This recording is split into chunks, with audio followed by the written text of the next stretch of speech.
Yes, welcome to Oriel 109, Venue Bach, Bangor. We're on Bangor High Street in Gwynedd, North Wales, and it's my very great pleasure and honour to welcome our first artist in residence, Mfikela Jean-Samuel. Yeah, thank you very much, Martin. It's quite a privilege and honor for me to be here. And thank you for considering me to be your first artist in residence. I'm looking forward to a spectacular exhibition, and I'm keen to see how we're going to progress from now henceforth. Yeah, me too. This is a new gallery. We're just opening up. We're trying to bring art and culture to the High Street here in Bangor and to the world through this Indeed. podcast. Yeah, indeed. So a little bit of background. You live here in Bangor as well. We're both residents of the city, and originally you're from Cameroon. Yes, I'm from And Cameroon. you've developed an international art career. So we want to know about that story and how you came into this work, and also to know about your work. And we'll share some of the imagery as well from this wonderful exhibition that we've just hung on the walls, which is opening on April the 10th, 2025. So just to backtrack it all back, how did you first become interested in painting? Good question. Yeah, I was expecting this question, Martin, because people always want to know about that. I somehow give a very disappointing answer, or a very peculiar one, because I don't remember when I decided to become an artist or when I became one. And the reason is that I was born in a culture where people are normally, naturally creative.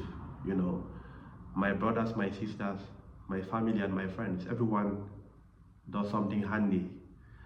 So you pick up art as a child, even before you learn how to speak. I was already playing around with charcoal, drawing here and there, with chalk, drawing here and there, and designing things with my own hands, because you see the next person do it. So I learned how to draw as a child learns how to speak. For example, if you ask a child, when was the first time you uttered the first word, you took the first step, they won't tell you. It happened in a time when they did not even expect, and no one planned for that. So my journey as an artist is more or less like that. So I was born into it, introduced into it by forces that were beyond my control. Okay. Yeah. Thank you. And when you were first creating your artwork, what materials would you use? Yeah, that's a good question, because it's particularly different from here. When I began painting or drawing, the first material I used was locally made one, charcoal. We did not have enough for pencils, and sometimes we managed to have chalk. Chalk and charcoal, we used it to draw on the walls, and this charcoal was made by us. We got it from our own firewood, because the fuel for cooking in my village is firewood, not the gas or the electric. So you can easily get your charcoal, and my canvas was more the walls of the houses, you know, or slates. That is where we experimented, and yeah. You say we. Were you doing this with other people? Yes, with a group of friends, very talented and very enthusiastic. It was a journey of a few people. Like I said, almost everyone in my culture or community, they do something handy, they are very creative. But I had a particular tight circle of about 4 guys. Vekijika St. Paul, Nafti Pierre, another one called Augustine, and then Kiwanuka. And these guys are still there doing the artwork themselves. So we used to seek to create our own material. This was when we were somehow older, but as children we managed anything we found around. But you always saw yourself being drawn to sketching something on the walls, on slates and so on. Yeah. So all of this art activity that you were involved in with your family and your friends and your community there, how did that begin to translate into you actually building a career as an artist? I understand that I took it more serious than many other people, or than the other friends that we talked, that I mentioned here. And the issue was that I always wanted to travel the world. When an aeroplane passed through the skies of my village, I'll be asking myself, where is that iron bird going to, you know? And coming from a family that was not very rich in terms of money, but rich in many other things, it was so difficult for my family to fund that trip. And the community too was such, not a very, very rich one, you know. I had this idea that if I became so good with my drawings. If I became so good as a painter, I'll find someone in the world who will find interest in what I'm doing. And this particular person that I didn't know, he was in my imagination or she was in my imagination, will now be able to buy so many or initiate that I could exhibit somewhere in the world. So the main drive for me to actually persevere and to seek to excel in this art was because I wanted to travel. I wanted to go to places. I wanted to know what was beyond the next mountain, valley, skies, you know. And I knew that only my gift, which was art, could take me there. There's a book I like called the Bible. There is something there. Your gift can take you anywhere when you develop them. So I capitalized on that. Yes, and I decided to develop myself more. Wow. And you've actually fulfilled that dream? Yes, to the greatest extent. Even though more still has to happen, but I'm not where I used to be. At least I'm not in my village now, physically, but I'm there in spirit anyway. I still tap energy from there. I talk with people there every time. It's a wonderful place. That is my colonnade, my pillar. But I want to go beyond here. I want to share my story with the world. I want to meet common humanity that doesn't look like me, but that is still relevant and valid for us as humans, you know. So the answer is to the greatest extent, but more still has to be done. So tell us how that journey for you, moving into becoming an international artist, what were the steps that you had to take? All right. I will still use the word we here because these friends that I'm talking about, we are my companions in this great journey. Some people make the mistake now to call me a self-made artist. It's not true. I'm a combination of what I learned from these guys, and their enthusiasm and their gusto, their determination helped me to continue. You know, we decided to move forward from drawing to painting, but we did not have the material. So what we did was that we discovered an area in our village which was chalky, you know, and this chalk had different kinds of colors. So we decided to go for chalk mining, and we used the colors as the different pigment for our drawing, and we used egg white as the main binder.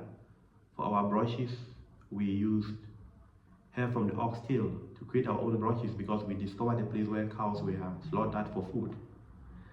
And we experimented with this medium for close to a decade of drawing. And I particularly used that so much. Then when we became a bit like, we had more money, we started using house paint for drawing, you know. Then one day, the magic day happened. A volunteer came from the United States of America, an American Peace Corps. And this guy was told that in that village there was an artist. He decided to pay a visit. I remember his words when he came and saw what I called that time a gallery, which was nothing compared to this. I mean, just a place backed by faith and courage. It was not really well painted also, but I called it a gallery anyway. The guy came and was like, wow, I didn't realize, he said, that at the far corners of the earth, I will see this kind of nice work. And then he said, but I was listening. Then he said, the material is not good. I said, yes, I know the material is not good. I wish I had better. So that very afternoon, he struck a deal with me. And the deal was that he was going to provide for me professional art medium. And then I'll pay him back with finished works of art. What a great deal. And as fate or God decides, 2 weeks from that day, his parents were to come to my country for a visit. And he told them to bring a lot of art material. They came with so much acrylic paint and oil paint and canvas, things that I've been seeing in books. I mean, on the screen. I could now have them. So they gave them to me happily. What did I do? I closed the doors of the world, went into a single room, and exploded with inspiration on canvas. And in 2 weeks, you cannot imagine what I came out with. They were all fascinated to see the product. And before the parents went back home, they went with so much paintings from me, first to sell them and others as a thank you for what they did to me. After that, this was in about 2011. Then by 2012, I had my first international art exhibition. International, not that I traveled to another country, but many people who attended were people from different countries. The volunteers in my village acted as tentacles, as lengthening shadows of my own small enterprise that I was building. They informed their friends around the country, and they came. And the economy in my small village boomed with that very weekend, Friday, Saturday, and Sunday. They bought lots of work of art for me and made the community also to know that there was value in what I was doing.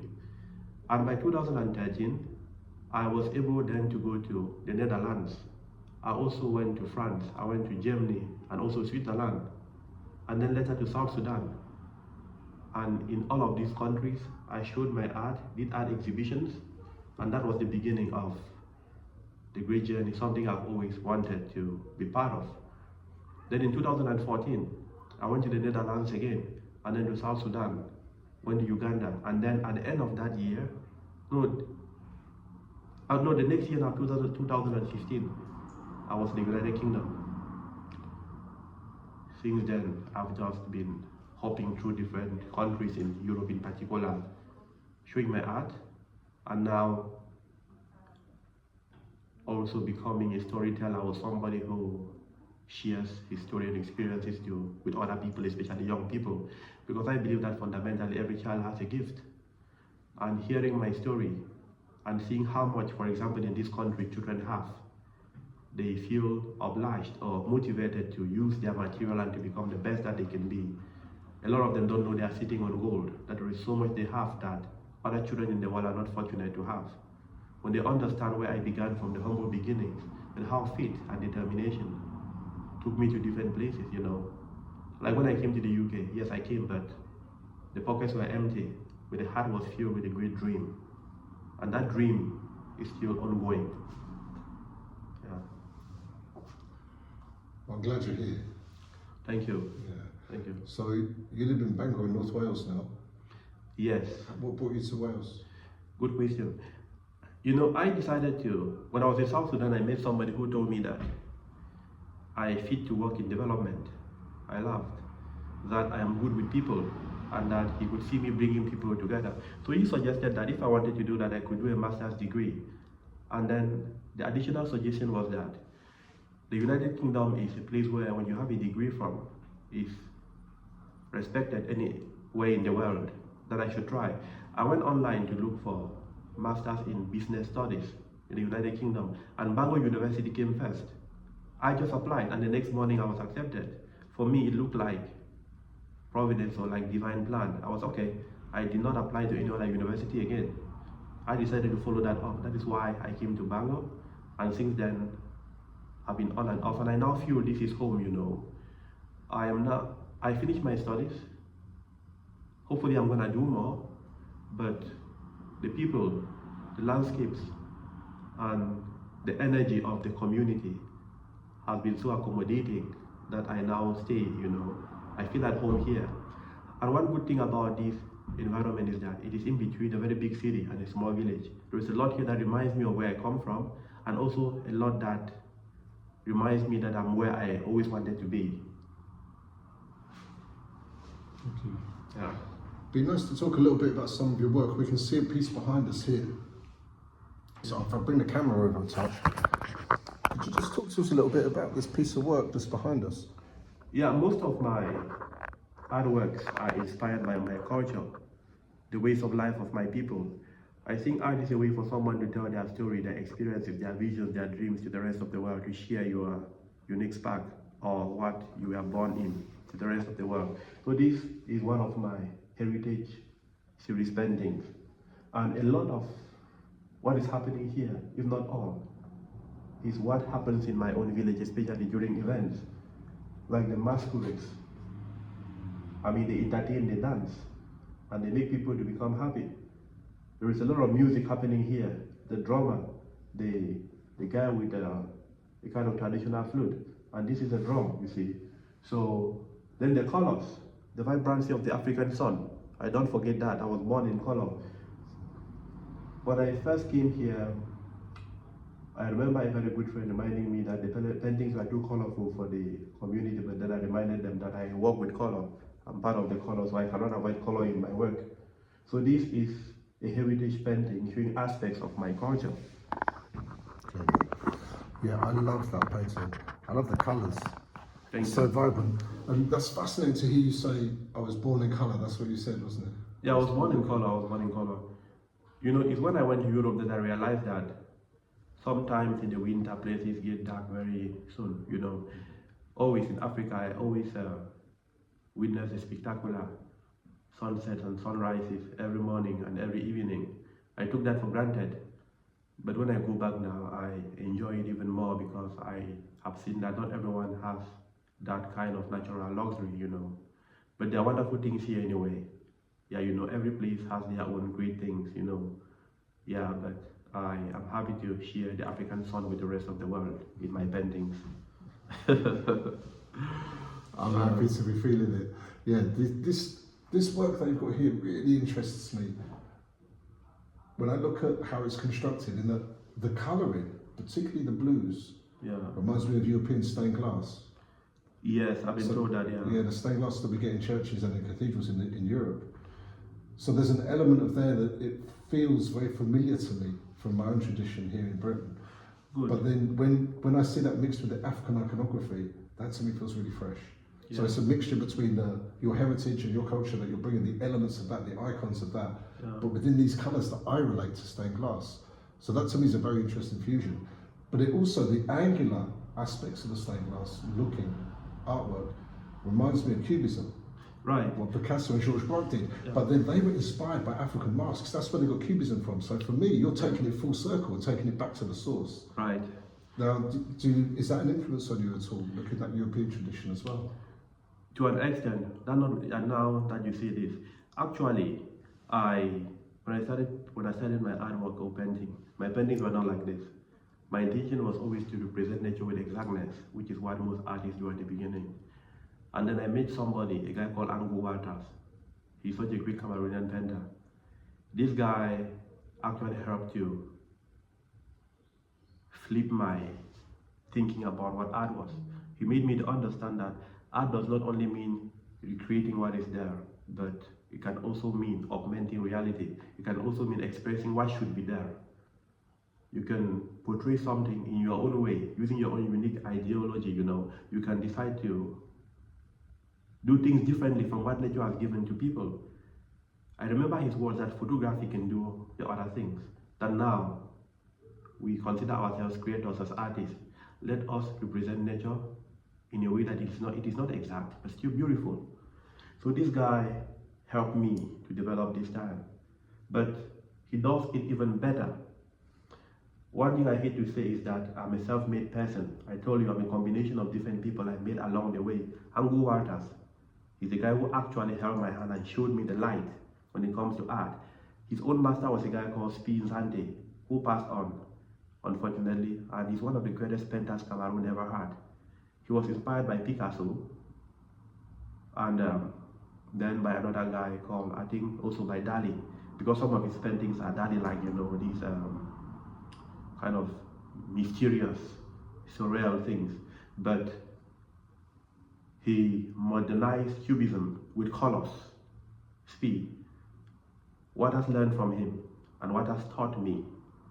So actually, I did not start this. I was trained by somebody called Angu Waters, to be very clear, yeah.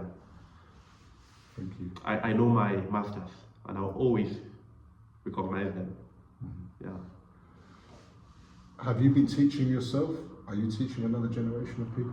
Yes, I teach a lot of young people when I go for my art workshops. I tell them about art, I tell them about my story, and I tell them that they were born to be artists. Anything said otherwise is a mistake, and that they can create with fun, and that anything they do is a masterpiece, irrespective of how other people see it, you know. Because sometimes these young people, they over-ask or demand from themselves. They want to become a master overnight. But that is good to an extent, but that is not good when it does not motivate you to carry on. So the answer is yes, I'm teaching. and teaching in a better way than how I was taught. Tell us about how you teach. How do I teach? I teach students by helping them to know what they have within. That's the first thing. I introduce them to themselves, to their own creativity, to their own inner abilities. Like I told you, I believe fundamentally that every human being is wired with some creativity within. Within every adult or young person, there is a sleeping artist awaiting to be invoked, to be invited for action. And a lot of people don't realize this just because they have never tried to give life or meaning to that aspects of themselves. So I help children to connect to that creative programs. I help them to believe that they can do it. Because that is the first step. When you believe you can do something, even when you fail, you redo it, and then you learn from your mistakes. I help them to know that even in failure, there is a great teacher called a lesson. That's a blessing. And that takes you to extraordinary places. I tell them stories of people who did not make it in 1 day or in 2 days, but because they persevered, they persisted, they were consistent, eventually the world remembers them as legends or champions or heroes, you know. And I also teach them by telling them my own story, my own journey, which was not very, very smooth, but the journey was backed by faith, by determination, by resilience, and also a belief in a God. That's my own culture, that's me. I believe in God, and when things go rough, which they go sometimes, when they go dark, which they go sometimes, I lean quietly on God and wait at the storm before I know it's over. I make them to understand that seasons can change. Every time when I go to any school, there are 1 or 2 young people who tell me that I cannot do this, I cannot do that, I cannot draw, I cannot sketch, I cannot draw a human being, I can only draw a stick person. But after a good conversation with them, the moment they accept they can do it, they then do it. It happens like magic. So I try to cure their doubts and to restore their faith, to replace doubt with something, and not just to tell them that this is possible. I show them how it is possible. And the results are always, almost immediate. Yeah. Okay. Man, this has been a real pleasure, and it's been a joy to speak with you and to hear your story, and to welcome everybody to come and share what we're doing here at 109.